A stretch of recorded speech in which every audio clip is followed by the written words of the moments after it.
Hi hello నేను మీ సత్యబాబుని. ఈరోజు బెండకాయ పెరుగు పచ్చడితో నేను మీ ముందుకు వచ్చాను. ముందుగా లేతగా ఉన్న బెండకాయలు అయితే 200 గ్రామ్స్ తీసుకొని ఇలా చిన్న చిన్న ముక్కలుగా కట్ చేసుకొని పక్కన పెట్టుకుందాం. ఇప్పుడు స్టవ్ ఆన్ చేసి ఒక ప్యాన్లో 1 స్పూన్ ఆయిల్, జీలకర్ర, ఎండుమిర్చి, కరివేపాకు పోపు అయితే వేద్దాం. ఒక్కసారి ఇలా పోపు యాగనిచ్చేగా ముందుగా కట్ చేసుకున్న బెండకాయ ముక్కలు వేసేద్దాం.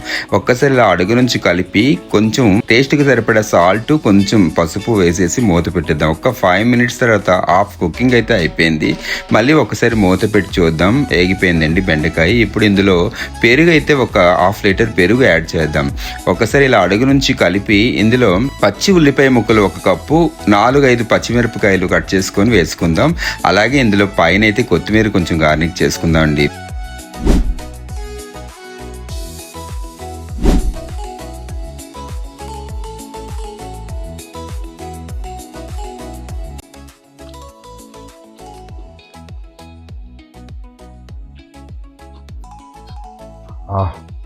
అదిరిపోయింది బెండకాయ పెరుగు పచ్చడి. ఆహా, మధ్య మధ్యలో ఈ పచ్చి ఉల్లిపాయ, ఈ పచ్చిమిరపకాయ, వా యాక్చువల్గా నేను ఎలా చేశానో అలాగే చేయండి.